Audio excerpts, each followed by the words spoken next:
video, we'll be looking at the television series Supernatural and discussing whether it is an escapist or interpretive show. First off, for the people who don't know what Supernatural is, it's an American dark fantasy television series created by Eric Kripke.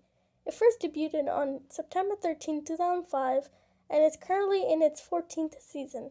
Starring Jared Padalecki as Sam Winchester and Jensen Ackles as Dean Winchester, the story follows two brothers traveling in a 1967 Chevrolet Impala across the United States of America and picking fights with a variety of monsters along the way. Now that the basics are out of the way, we are here to determine if Supernatural is, in fact, an escapist or interpretive fiction. Superficially, Supernatural may seem like an escapist media on surface. In reality, if analyzed, one discovers an abundance of interpretive elements. So, what is escapist fiction? Well, it's a genre of fiction that's consumed purely for entertainment. It features a perfect reality with lots of action and often has a happy ending. Characters are stereotypical or one-dimensional and fit very clearly into the absolutes of good and evil. Some examples of typically escapist genre would be romance novels, detective novels, fantasy fiction, horror fiction, pulp fiction, science fiction, spy novels, and thrillers. One of the most blatantly obvious escapist aspects of Supernatural is the setting. The physical setting of the show is rarely mundane. Sam and Dean are always traveling to one state or another, hunting monsters across the United States. Unlike in most of our lives, where we usually stay in our own cities, they travel very frequently across the American countryside in their 67 Impala. America isn't the most exciting place that they visit.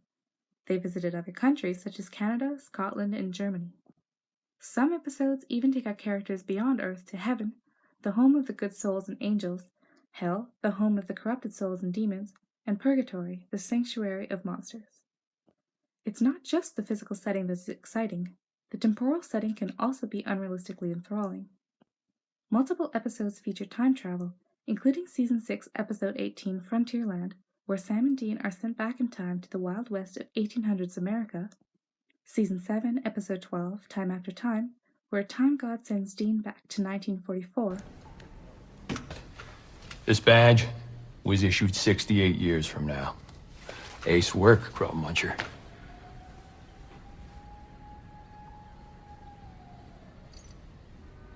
'44. I'm stuck in 1944? And in Season 11, Episode 14, The Vessel, where Dean is again sent back to the midst of World War II. It's clear that these settings are much more typical of escapist fiction than of interpretive, as the average person doesn't spend their day-to-day lives in such locations. As such, this is a clear point in the escapist column. The plot in Supernatural, although it changes every season, is consistently enthralling. Unlike interpretive fiction, the external conflict is made of action and exciting situations. Sam and Dean are always encountering an array of interesting creatures that are based on local urban legends, myths, and folklore. Creatures like deities, angels, demons, ghosts, vampires, ghouls, skinwalkers, horsemen, werewolves, jinns, unicorns, nephilim, hellhounds, rougarous, dragons, phoenixes, and this is only half of what they encountered. They have also worked with an angel and a demon named Castiel and Crowley during their visits to heaven and hell.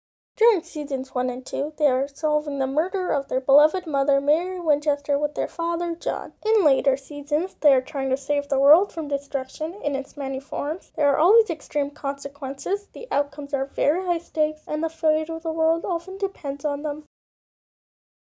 What is interpretive fiction? Well, it's essentially the opposite of escapist fiction.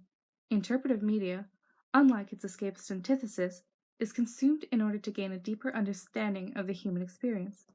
It has a plot that focuses on internal and emotional conflict and has complex multidimensional characters that may not be rigidly good or evil, but rather fall into a moral gray area. There often is no happy ending, and if there is, it doesn't last long.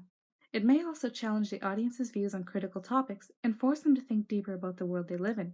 Some examples of interpretive media are true stories, as well as fiction that is based on realistic messages that end in tragic or somewhat tragic outcomes.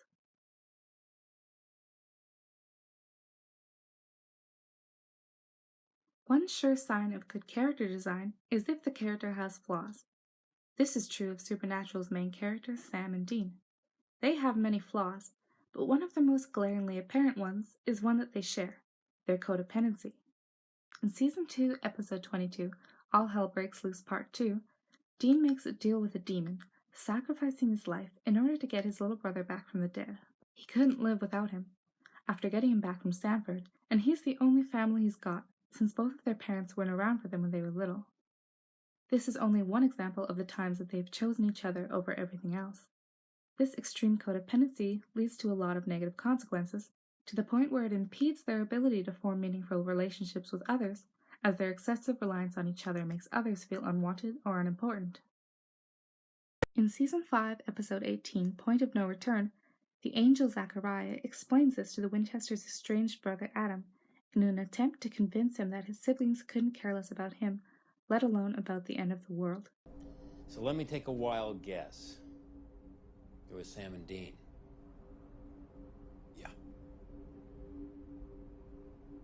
Didn't we tell you about them? So you know you can't trust them, right? You know Sam and Dean Winchester are psychotically, irrationally, erotically codependent on each other, right? I don't know. They said a few things about you. Really? Trust me, kid, when the heat gets hot, they're not going to give a flying crap about you. Hell, they'd rather save each other's sweet bacon than save the planet. They're not your family. Another example of a well-developed flawed character is Sam and Dean's father, John Winchester. John was devoted to hunting monsters, but he wasn't always that way. Though his wife Mary was a hunter, he didn't enter into the lifestyle until she was killed by a demon. The grief he felt after the loss of his wife was absolute, and this led to the development of his most apparent and controlling flaw, his unrelenting need for revenge. This perpetual desire changed who was once a level-headed and just man into one whose life is ruled by his undying want to get revenge. This aspect of his character also develops into another one of his major flaws, the neglect and borderline abuse towards his children. Because of his compulsive need to hunt, he travels around the country, leaving his children alone in motels for even weeks on end, causing them to constantly switch schools and causing them to be unable to make friends or form other meaningful, long-lasting relationships outside of each other. While Dean always does what his father tells him to do, whether he agrees with it or not, Sam doesn't, and as such they get into a lot of fights. Their relationship is very strained, and this often causes Dean to feel unhappy and uncomfortable when he is around them. Another example of John's anger toward Sam is when Sam wants to go to university to have a better life. John tells him that if you go off to Stanford, you better never come back. We can also see how badly John has treated Sam during Season 1, Episode 22, Devil's Trap. In this episode, John has been possessed by the demon Azazel, the one he has sworn to kill. At first, Sam and Dean do not realize that this is not truly their father. However, when he tells Sam that he is not upset and proud of him, Sam realizes that he can't be his father, as even this demon is kinder to him than John. John Winchester is a character whose flaws have shown the depth of his character, as they have caused him to change drastically to the point where his children are simply a burden to him, and revenge is his only purpose. In interpretive fiction, characters rarely fall within the rigid structures of good and evil. Unlike an escapist counterpart, protagonists in interpretive fiction can do very bad things, showing a side of them that is unrighteous and even immoral. Conversely, antagonists, those who expect to be ruthlessly evil, can do good things and show that they have much more depth and compassion than you would get out of the typical bad guy in escapist media. When we see the characters that we have learned to love doing bad things, it shows to us that they are more than a token hero. They have depth and often end up making the wrong choices. And when we see the characters that we are supposed to dislike showing emotion, like compassion or pain, we are forced to reevaluate our opinions on them, and maybe even feel sympathetic towards them. In real life, people are not purely good or bad, even if they lean to one side or the other more often than not. They still have moral complexities. Interpretive media reflects the important aspect of humanity in its characters.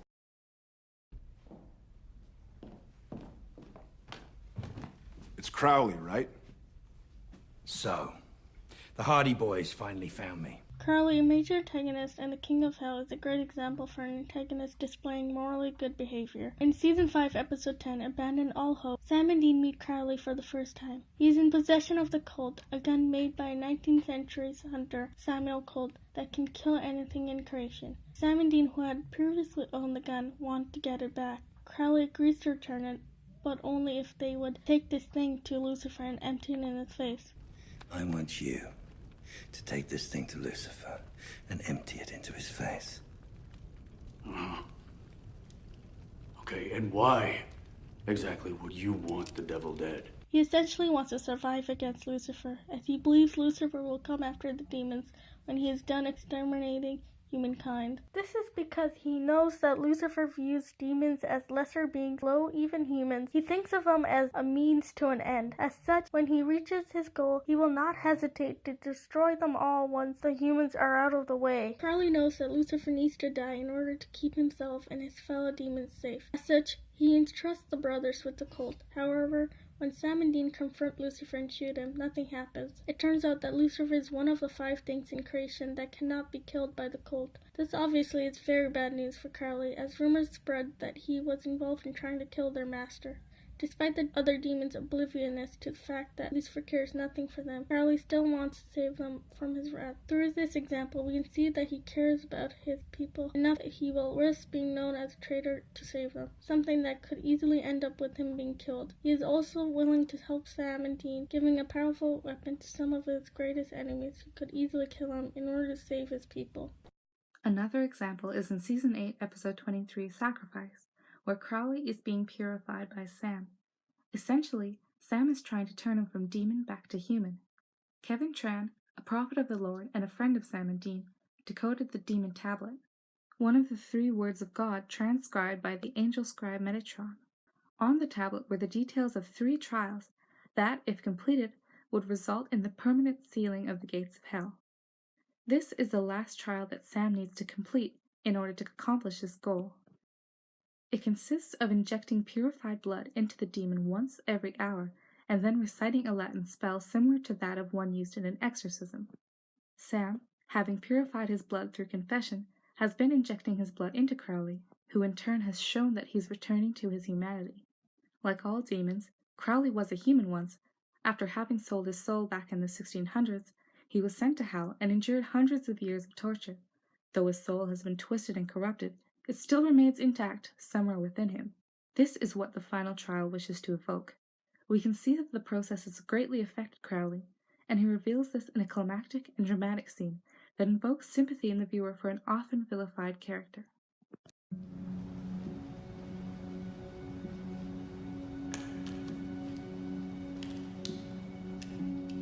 Would it be possible, Moose? I'd like to ask you a favor, Sam. Earlier, when you were confessing, back there, what did you say? I only ask because, given my history, it raises the question, where do I start?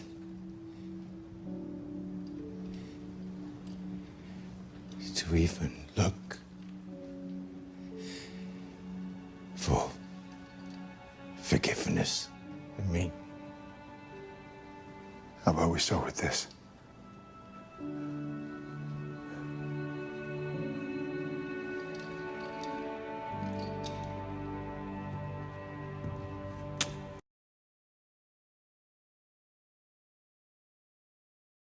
Sam Winchester is another character whose morality is not clearly defined. A major example of this is how he acts after losing his soul in Season 6. Some background. In Season 5, following his arrival back on Earth, Lucifer's vessel is falling into disrepair. As a metaphysical being, he needs a human vessel in order to communicate with the mortal world. As his current vessel will soon be destroyed, He needs his true vessel, one that can contain him, Sam Winchester. Understandably, Sam doesn't want to be a vessel for Lucifer, but he realizes that doing so will give him an opportunity to trap him back in hell. Sam and Dean confront Lucifer in Detroit to proceed with their plan. So he knows. Doesn't change anything. Sam. We don't have any other choice. No. Yes. Fast forward to them in Stull's Cemetery, just outside of Lawrence, Kansas, as Dean arrives at the fight between the Archangel Michael and Lucifer, who is still occupying his brother's body. Lucifer becomes enraged with Dean and attacks him. Despite it seeming like Sam is gone, Dean doesn't give up on his brother. Trapped within his own mind, Sam fights to regain control over Lucifer. He knows that despite the odds, he needs to save his brother and the world. In a moment of clarity, he notices some mementos in the Impala. This sparks a flood of good memories of him and Dean, and gives him the strength to overpower Lucifer. With this final surge of strength, he opens the gate to hell and falls in, bringing Michael and Lucifer with him. Following the finale of Season 5, Sam is brought back from hell by the angel Castiel. However, what was brought back wasn't fully Sam. He was missing his soul. This lack of soul removed his conscience, his empathy, and his humanity. He cared only about hunting monsters, and no longer cared about his brother or anyone else, to the point where he makes reckless and often hazardous decisions. His immorality is even more impactful when we consider his character beforehand, as the Sam who fell into hell was a caring, selfless, and courageous man. The Sam who was dragged out is exactly the opposite. The peak of his depravity comes to fruition in Season 6, Episode 11, Appointment in Samara, in which the angel Balthazar convinces Sam that he needs to kill Bobby in order to be rid of his soul forever. Sam, having retained no love for Bobby, tries to do just that in a shockingly malevolent sequence. Sam, a major protagonist of Supernatural, acts in a corrupt and depraved manner. This dark character arc shows a more immoral side of a protagonist, a character we are accustomed to seeing as being pure good in escapist fiction.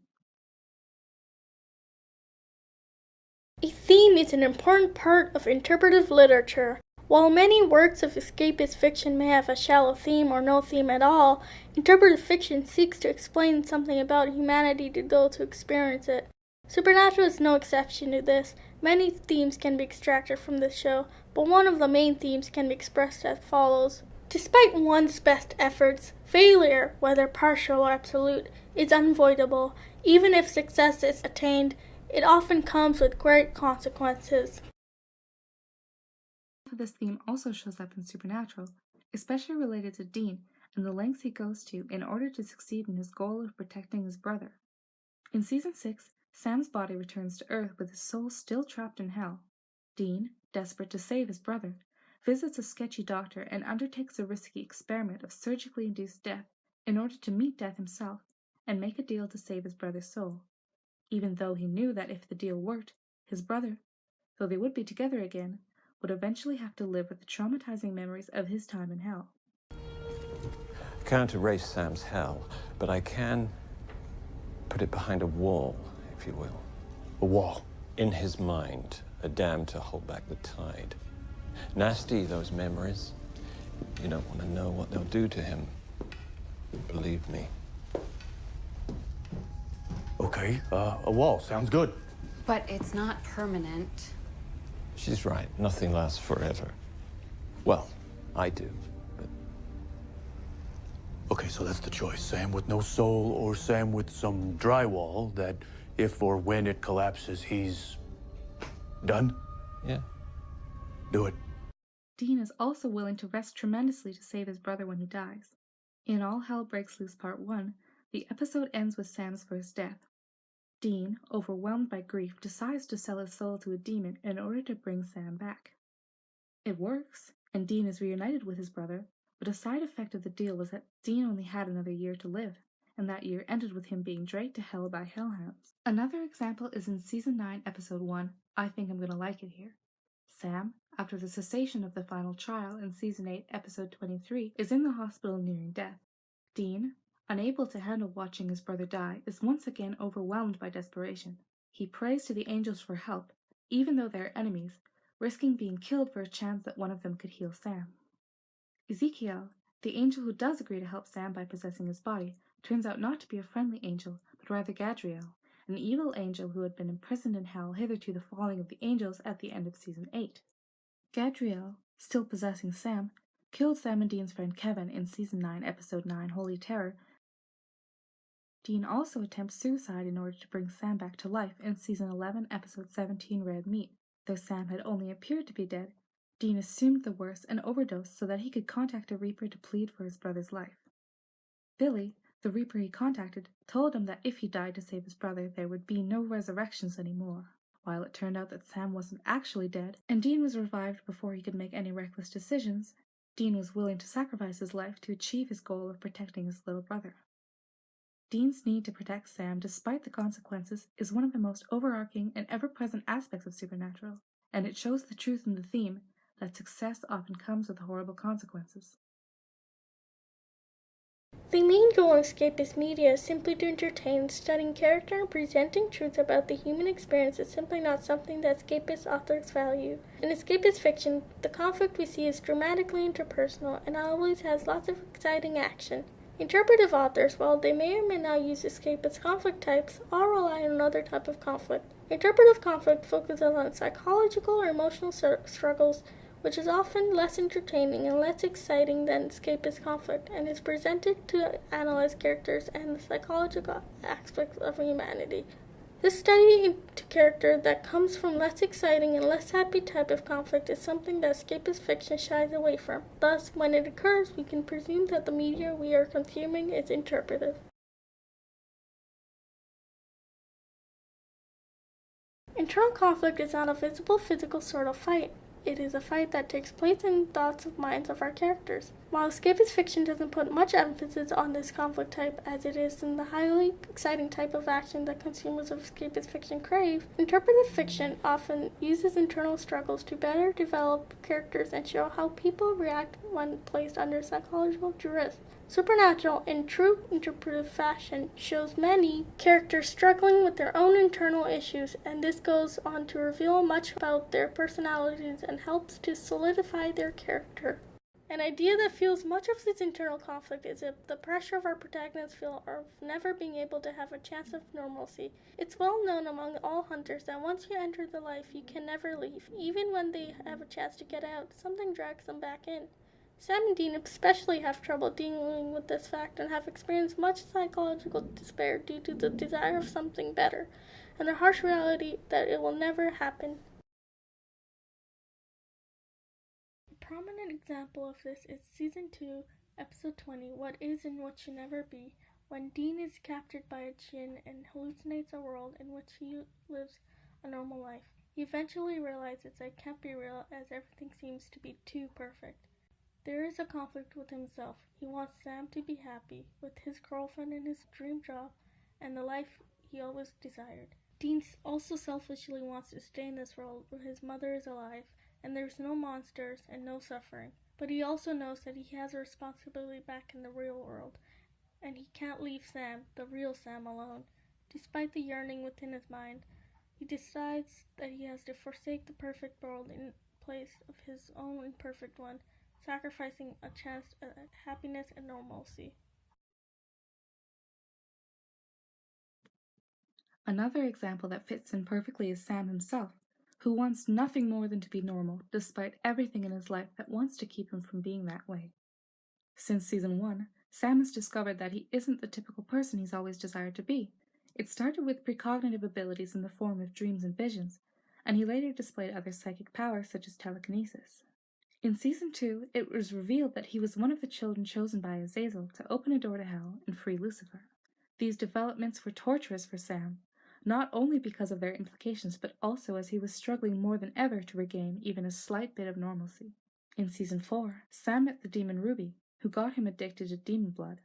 Though Sam knew that it wasn't right, he still wanted the power that would come from such an addiction. In Season 4, Episode 4, Metamorphosis, Sam gets mad at Dean after he confronts him about the fact that he has demon blood within him. You have no idea what I'm going through. None. Then enlighten me! I've got demon blood in me, Dean.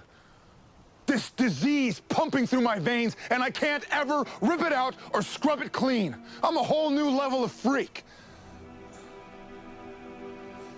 In Season 4, Episode 22, When the Levee Breaks, Sam's condition overwhelms him, so Dean and Bobby lock him up in Bobby's panic room, so Sam can be rid of the blood that is afflicting his body.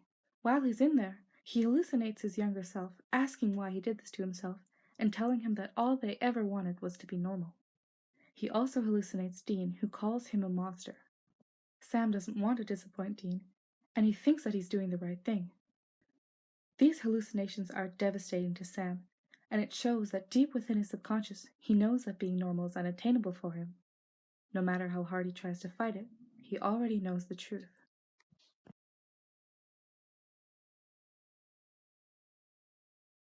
In Supernatural, much of the emotional conflict is also experienced by our protagonists, Sam and Dean. In fact, they encompass the emotional conflict as it is through their relationship that we experience it. The bulk of the conflict is seen through them and how they interact with each other. One of the most important parts of Supernatural experience is the relationship between the Winchester boys. The show hinges on the positive and negative implications on their dichotomous codependency. While they aren't exactly ordinary people, they do have a rather typical relationship. They end up having lots of fights, ranging from petty prank wars to full-blown aggressions. Despite the action-packed conflict that they face externally, from hunting monsters to stopping the apocalypse, that often takes center stage, the emotional conflict we see between them is much more of an interpretive aspect. One of the main causes of conflict between Sam and Dean is their differing views on their relationship. On the one hand, Dean values their relationship above nearly everything else.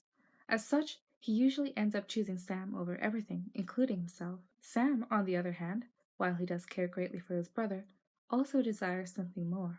He wants to form relationships with other people, and often seems happier when he's away from his brother. For Dean, his greatest wish is to see Sam happy, though his happiness often comes from being away from Dean, something he selfishly dislikes. As such, many points of contention between the two occur when Sam chooses someone else over his brother. Of course, this doesn't mean that Sam dislikes his brother. In fact, quite the opposite is true. Whereas his previous relationships have all failed, Dean remains a constant, a familiarity that he can always return to. While he does pursue other relationships, he knows that his brother is always there for him, and he tries his best to return the sentiment. This is a fact that he struggles to have Dean recognize, that he too holds their relationship to a high regard. The strong bond that the two share started back in their childhood. With a dead mother and an absent father, most of the time they had no choice but to rely on each other. This cemented their roles, with Sam as the innocent and precious little brother, and Dean feeling that it was his job to protect him from the horrors of the world. You can see this in Season 1, Episode 1, where a young Dean takes his brother and runs from the fire that changed their life forever. This bond has endured throughout their childhood and is still present, and it likely always will be. We can see their relationship progress from this point in Season 1. For example, in Season 1, Episode 17, Hell House, Dean sticks a plastic spoon in Sam's mouth and takes a photo, and increases the volume of the radio. This particular scene is quite enthralling to watch because we see both the boys' reactions. Sam's immediate reaction to Dean increasing the volume, and Dean reacting to Sam jolting forward out of surprise. Later in the episode, we see them prank each other some more, Sam putting super glue on Dean's drink to get him back, Dean putting itching powder in Sam's clothes, Sam pranking Dean by increasing the volume of the car radio twice, and other great pranks we will remember forever. In Season 2, Episode 9, Croatoan, in which Sam and Dean travel to River Grove, Oregon, when Sam envisions Dean killing a young man who is tied to a chair. Once they arrive in River Grove, Sam stumbles upon the word Croatoan. Sam figures out from John's journal that the virus could be related to a demon associated with plague. Later in the episode, Sam gets attacked by the nurse, and it results in infecting him with the virus. The remaining people think that Sam is infected and propose an idea of leaving Sam in the Impala. Dean insists on staying with his brother in order to keep him safe. Sam tells Dean to leave him behind, to just get the hell out of here, and that Dean can still keep going. I'm tired, Sam. I'm tired of this job, this life, this weight on my shoulders, man. I'm tired of it. So what? So you're just gonna give up? I mean, you're just gonna lay down and die? Look, Dean, I know this stuff with Dad. You're wrong. We can clearly see the tension between them. Sam wants Dean to live his apple pie life without him, and Dean wants nothing to do without his little brother.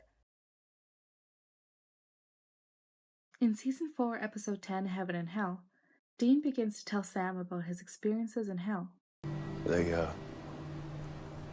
sliced and carved and tore at me in ways that until there was nothing left.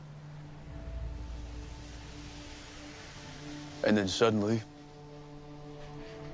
I would be whole again, like magic. Just so they could start in all over. This was an important moment in their relationship, because Dean had just told Sam his secret, but Sam had not. He was afraid of what Dean might have thought about him if he did. He didn't want Dean to think less of him, and absolutely hates it when he criticizes about his life choices. Dean often does not approve of Sam's decisions. In Season 4, Episode 4, Metamorphosis, Dean finds out that Sam is secretly drinking demon blood and gets upset because he doesn't approve of Sam working with a demon. Sam, oblivious to Ruby's deception, thinks Ruby is helping him defeat Lilith and to stop the apocalypse. However, he becomes aware of her deception in Season 4, Episode 22, Lucifer Rising, when he kills Lilith, and this, in turn, accidentally frees Lucifer. Since that episode, Sam feels guilty, as if he is the one responsible for the freedom of Lucifer. However, Dean doesn't blame his brother for it. He believes it wasn't Sam's fault, that he was under the influence of Ruby and the demon blood. Dean believes that Sam is innocent, even after starting the end of the world. When it comes to family, Dean doesn't think Sam has the same values as him. In Season 5, Episode 16, Dark Side of the Moon, Sam and Dean are shot by some hunters for basically starting the apocalypse. Transition to Dean in heaven. He gets out of the car and sees a younger version of Sam holding a crate full of fireworks. He is initially confused, though follows his brother to an empty field. He quickly recognizes it as one of his memories, 4th of July 1996. Dean lights the fireworks with his lighter, and they both watch them shoot up towards the sky. They enjoy themselves setting the rest off when Sam says, Dad would never let us do anything like this. Thanks, Dean. This is great. We can easily tell that Dean cares a lot for little Sammy, and that his happiness comes from being close to him. This becomes abundantly clear later in the episode when Dean mentions how he was looking for Sam for 2 weeks when they were younger after he had ran away. Dean knew that he would get in trouble if he lost Sam. However, Sam's happiness comes from being away from his family. We see this throughout the episode. Dean's most memorable moments are with Sam, yet Sam's are with other people. Another memory of Sam is, as he calls it, his first real Thanksgiving, as he was spending it with a different family. Dean reminds him that they had Thanksgiving every year. Sam replies, "We had a bucket of extra crispy," and Dad passed out on the couch. In this episode, it becomes apparent that he doesn't value family to the extent as Dean does. Dean is usually unconditionally forgiving towards his brother, but there is a point where he's overwhelmed by the feeling that Sam has betrayed him. At the end of Season 7, Sam and Dean defeated the leader of the Leviathans and neutralized their threat. However, Dean stood too close to the Leviathan and was sent to Purgatory along with the monster. During his time in Purgatory, Sam, instead of trying to find Dean, spends his time with a girl named Amelia. When Dean finally escapes from Purgatory after a year, he goes straight to Sam and is devastated that his brother never tried to help him.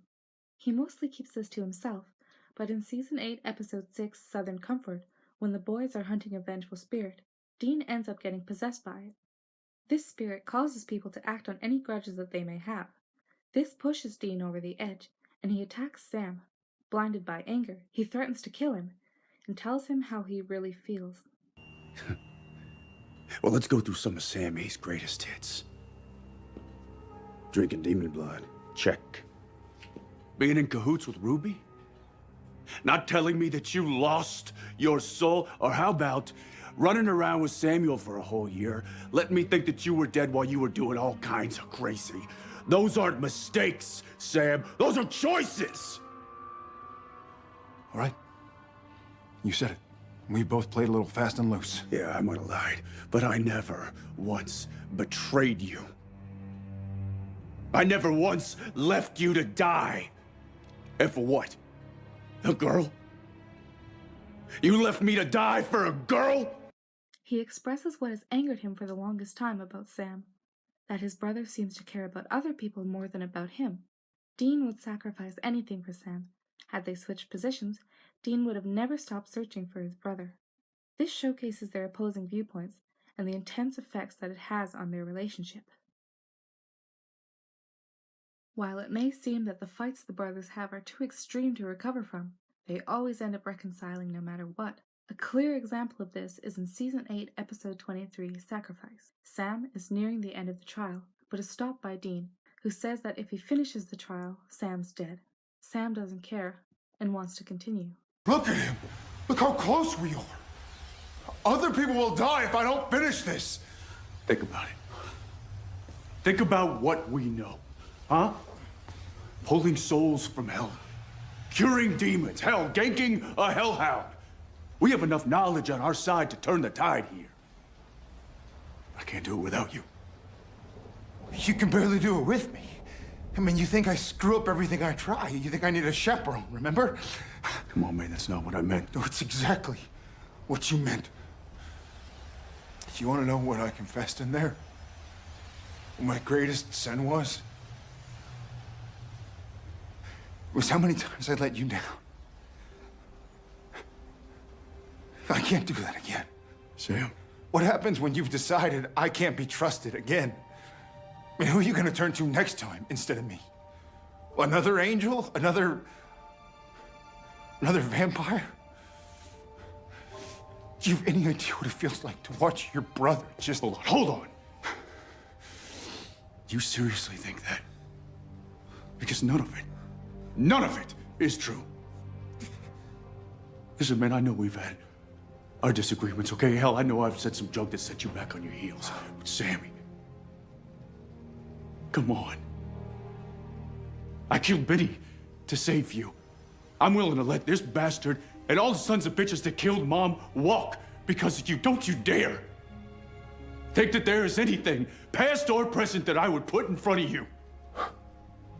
It has never been like that, ever. I need you to see that. I'm begging you.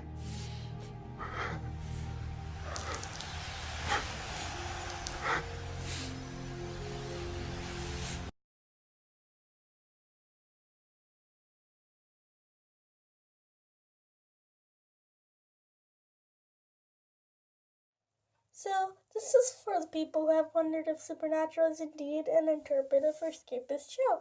From analyzing the show, it seems true that the show has more interpretive qualities than escapist ones. As such, it's not just enjoyable or entertaining to watch, but can also teach you things about life. If you haven't watched the show yet, then we hope we've convinced you to now at least go watch the first episode of the show. #TeamFreeWill. Adios, mush amigos!